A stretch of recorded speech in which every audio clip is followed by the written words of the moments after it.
Welcome back to Plant Diversity, Climate Change, and Conservation, The View from California. And we are now on Module 4, digging deeper into climate change. We've been talking about the past. We're actually going to talk more about the future now.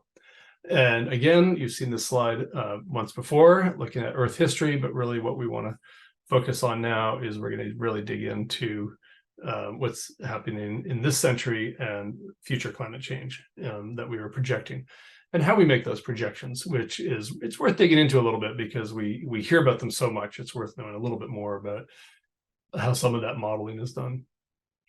So if we expand this, this little, let's blow up this century right here. And many of you have probably seen different versions of graphs like this. They are all quite sobering.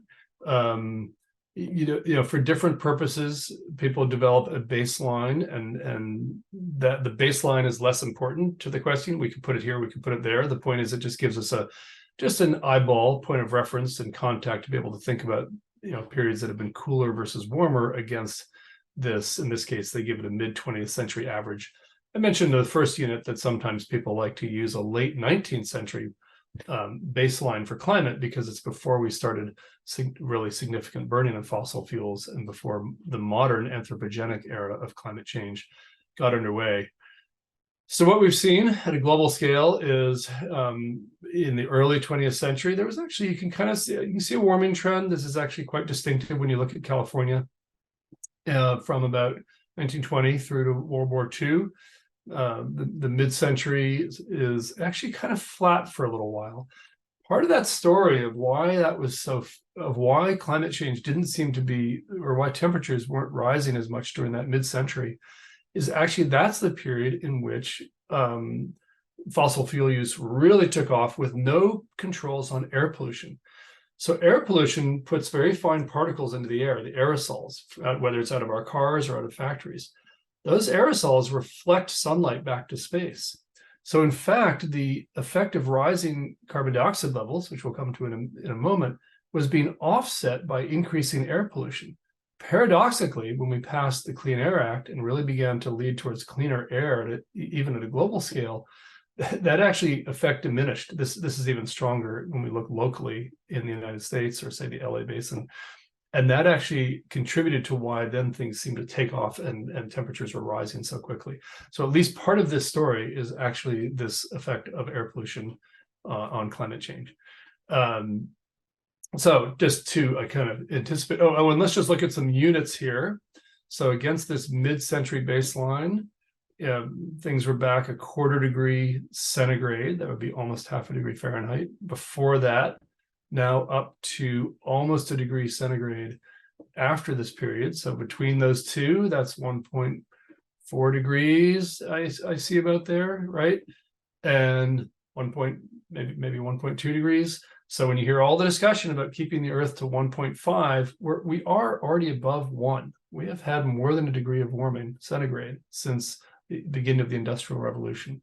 So the prospects of keeping climate within 1.5 are, let's say, that's a very optimistic goal, and we certainly need to be preparing and thinking about temperatures that get warmer than that.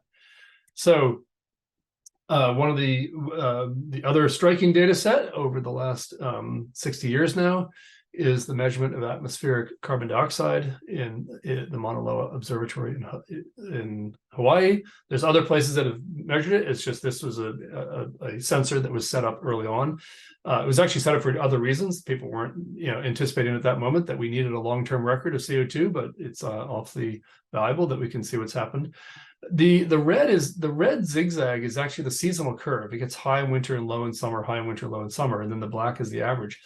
That seasonal curve is the Earth breathing.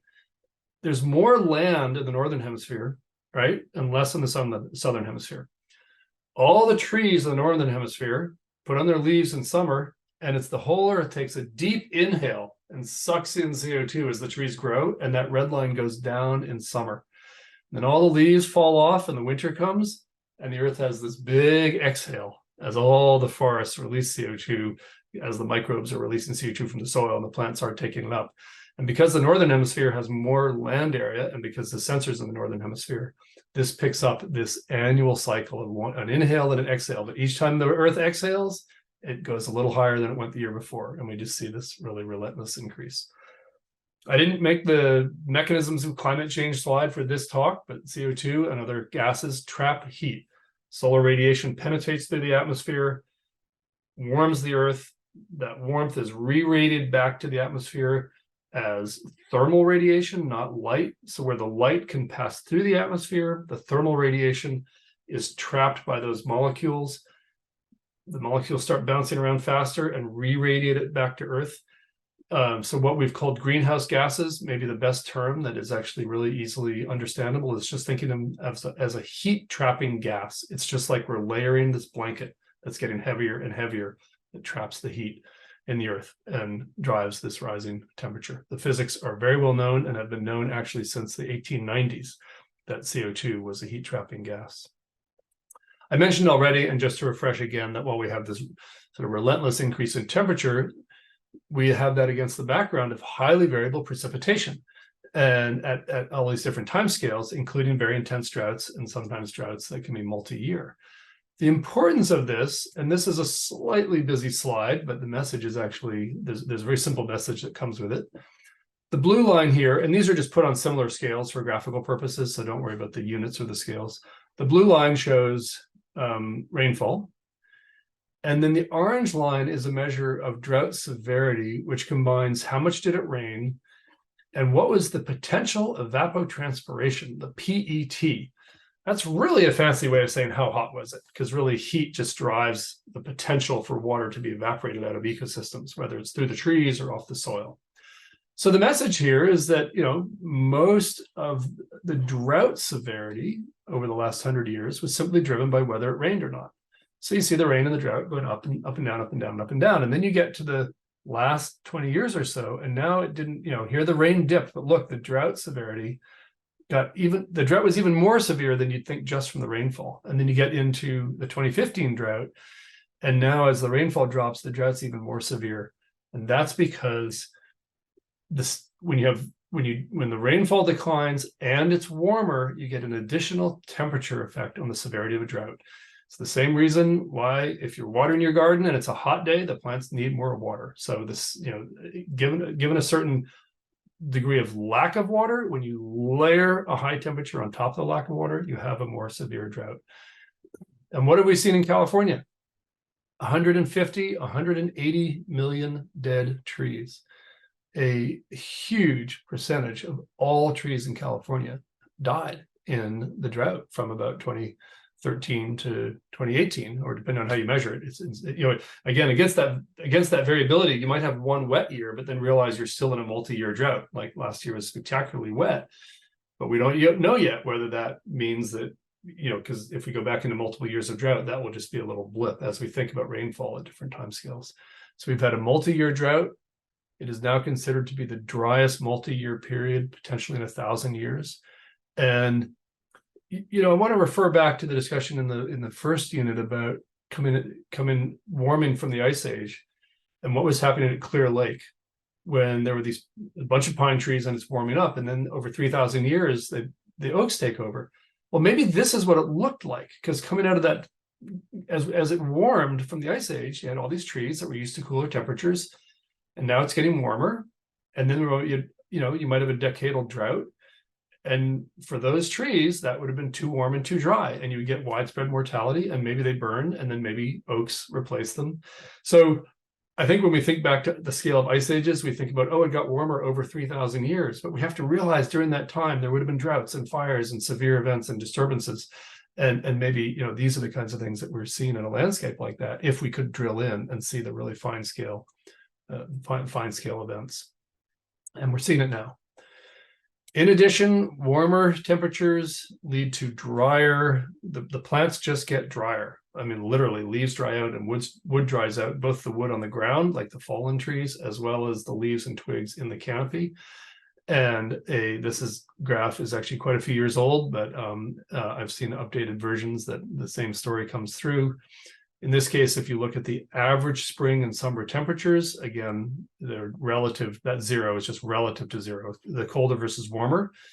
So in years with a warm spring and a warm summer, it drives a larger number of fires. So this is not a trend with time.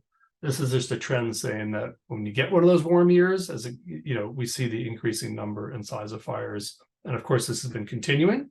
So we see drought leading to direct tree mortality. We see fire, but fire is complicated. Fire is complicated on many, many levels. We are concerned about the spread of catastrophic fire, but we also want more fire. We want more good fire. And this is a prescribed burn in oak woodland. And if we manage the smoke and we manage the health effects, you keep it from spreading to the canopy. Sometimes you hear people talk about good fire and bad fire. So it's a particularly tricky topic to communicate, because on the one hand, we're saying climate is leading to an increase in the size of fires and the severity of the fires. We want less of that kind of fire, but we still want maybe even potentially more of these low intensity fires, which will help manage fuels and keep vegetation clear over time. And of course, part of this is a restoration of engagement with tribal groups on indigenous burning and cultural burning. So this was not a fire lecture or a fire workshop, but certainly it's something to really unpack, especially if you find yourself communicating with others about how to talk about fire and what's good and what's bad and what are we really seeking going forward. It's a nuanced topic, but we know that climate is influencing fire behavior. As an example, again, coming to the San Francisco Bay Area, I pulled these data from the state's fire database and actually found it quite fascinating. Let's just focus on the red, these are the 5 counties north of San Francisco along the coast and near to the coast: Marin, Napa, Sonoma Lake, and Mendocino. Interior is basically the inside of our major highway, Highway 101. And what's fascinating is actually we've had big fire years just about every 10 years, but they keep getting bigger. 1963, there's a big fire in Berkeley. There's a big fire in Novato. That was a big fire year. 1970s, 1981, 1995 or so, early 2000s, Wine Country fires. And then actually this is Wine Country fires. 2020 isn't even on here, and I need to update this data. So just like rainfall, you have bad fire years, you have good fire years, but with the changing climate and management, the bad years, the sort of peaks are getting worse. So what's going to happen going forward? Here's a summary graph for California. And again, everything is temperature change. So the axes here are all relative to a baseline. And we see this is the observations, the orange curve. So again, we had that actually a little bit of warming. We had that little bit of sort of more stable period, 1950s to 70s. And then we really kick off. And we're approaching, here we are in 2023, a couple really hot years. 2023 has not yet been updated. We're certainly seeing globally that this was an incredibly hot year. California was a little moderated, partly that affected the ocean, but we'll find out where that falls when 2023 wraps up. So we're up in the 2.5 to 3 degrees of warming Fahrenheit, which again is approaching that 1.5 centigrade. Now, many of you have probably seen graphs like this with these futures and this wide range, and what are frankly terrifying. I mean, there's no reason not to look at these and just think, how could this be? If the heat waves we're experiencing right now are with 3 or 4 degrees Fahrenheit of warming. And I apologize, I'm going back and forth a lot. Depending on the source and who it's made for, the centigrade, the research literature will be more centigrade, or the international literature, the American products that are made for communication in the United States, where we're all familiar with using Fahrenheit, go back and forth. So just always pay close attention to that. Those units. But if the heat waves we're experiencing here are at 2.5, 3 degrees Fahrenheit, what would it possibly mean to live in a world at 8 to 9 degrees? It really is hard to even fathom. And the difference between these is all about policy and what we do collectively in terms of both emissions from land use as well as fossil fuels.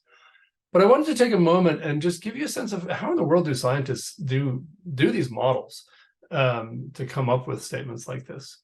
And there's a wonderful graphic that comes from the IPCC, the Intergovernmental Panel on Climate Change, which is a multi-government institution with scientists from multiple countries, and it's really been the body where people have come together. There are scientific bodies in multiple countries that build climate models, and then this is where they can come together and compare them and look for the consensus on what comes through.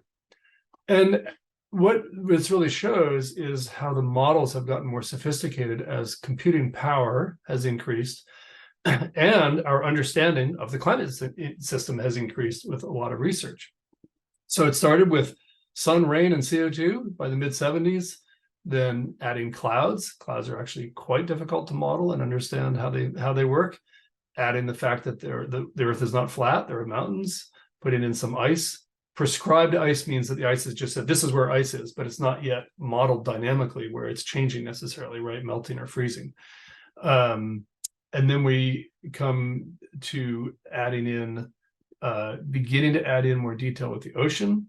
This is the first assessment report. The second assessment report, the ocean has some depth. There's volcanoes. The third assessment report, there's aerosols.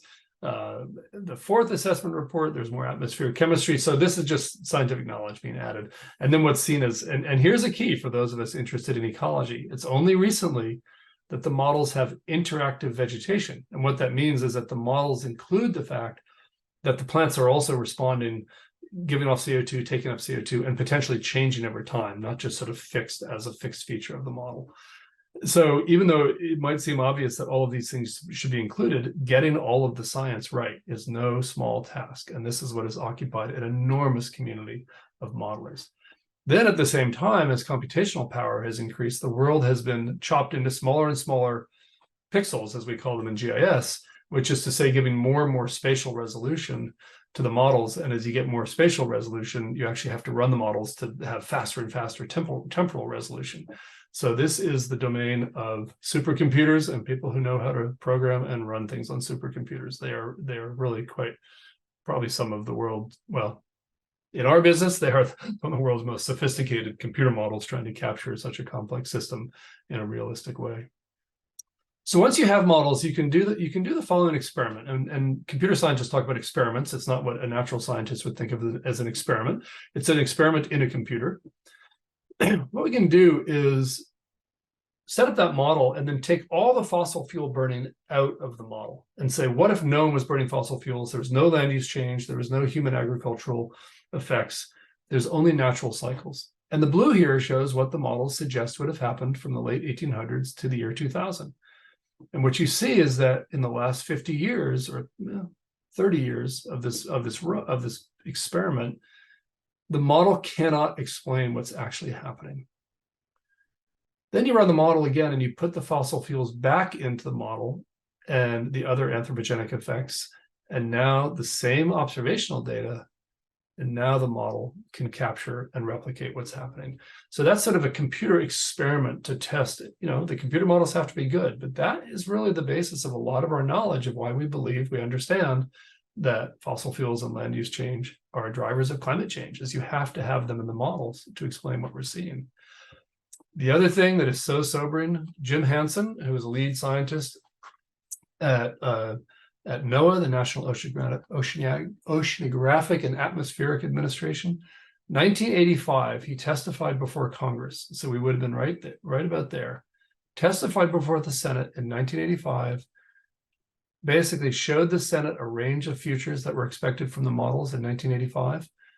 40 years later, we are within the band that was shown in Senate testimony 40 years ago. Like as the models have gotten better and better and better in terms of the detail, but we basically are still on track of what we knew we were on track 40 years ago. That is somewhat sobering.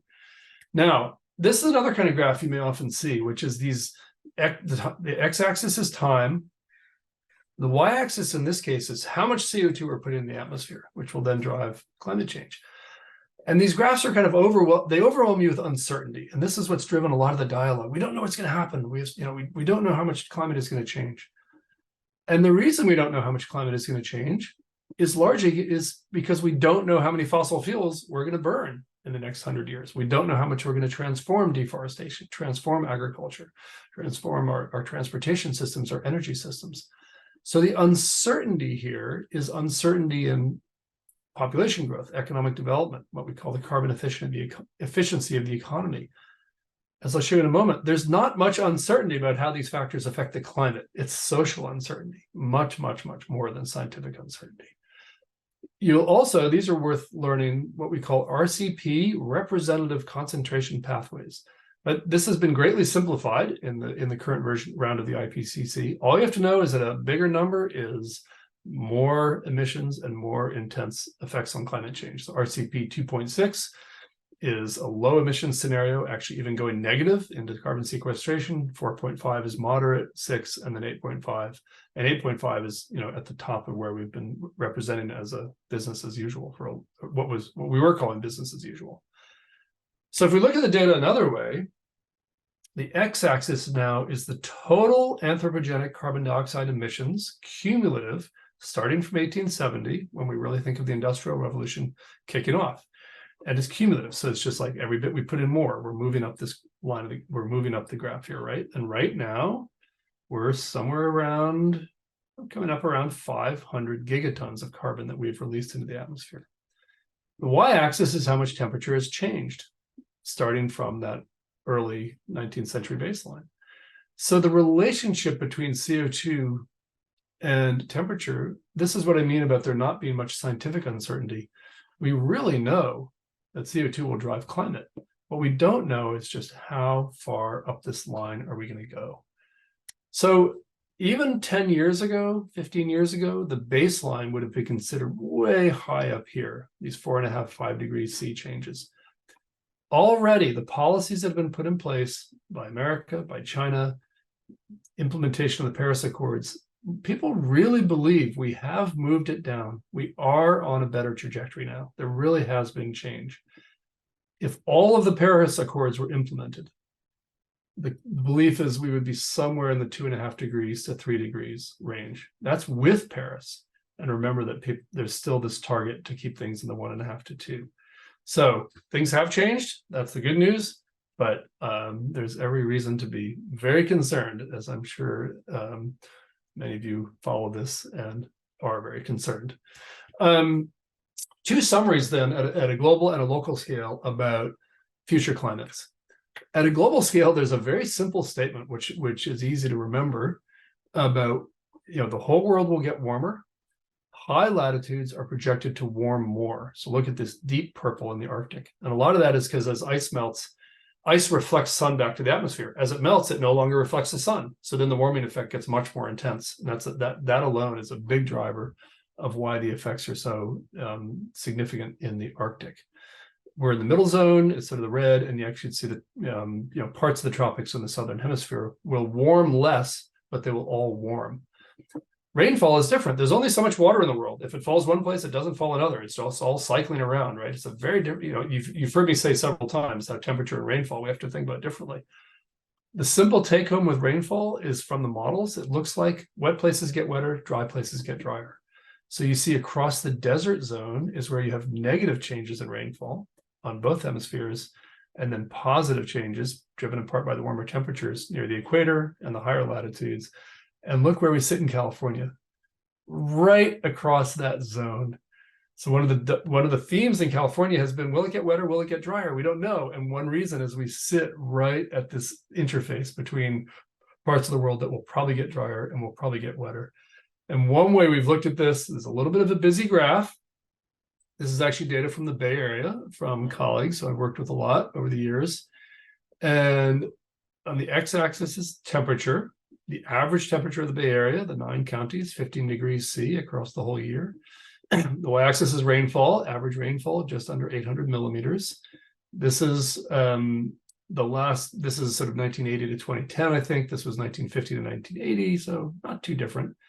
Every dot here is a different scenario at a different period in 30-year periods across this century. And so these are all possible futures. And we don't know which one it's going to be. And the more time that elapses, the warmer it gets. But look at the message here. Every scenario is to the right on temperature. It's all getting warmer. We don't know how warm, but it's all getting warmer. But on the precip side, these scenarios have been just balanced around warmer and drier. Wetter and drier. And each generation of research that comes out, this doesn't seem to change much. So California, because we sit right at that zone, probably wetter in the north and drier in the south because of that. But on average, and especially in the middle here, enormous uncertainty about how average rainfall will change. But as I've been emphasizing, the variability will continue. And with the higher temperatures, the drought severity gets worse. And that's really the important take home. Frankly, this uncertainty in rainfall is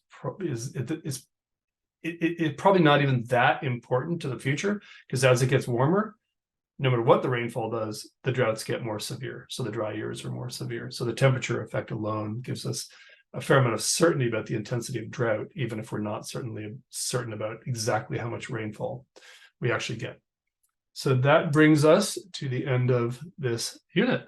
Thank you very much.